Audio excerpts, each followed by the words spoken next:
अस्सलाम वालेकुम kid, welcome back to my YouTube channel learning skill. आज मैं आपके साथ उर्दू की वर्कशीट शेयर कर रही हूँ। तस्वीर के मुतल्लिका हरूफ पर दायरा लगाना है। चलें हम स्टार्ट करते हैं।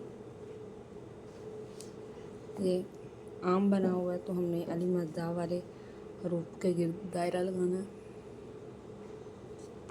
चलें स्टार्ट करते हैं। अली मद्दा बे नेक्स्ट अली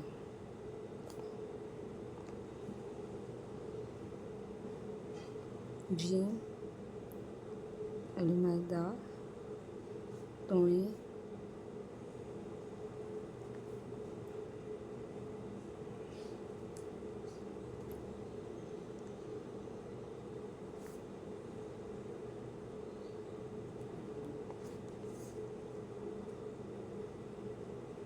नेक्स्ट फिर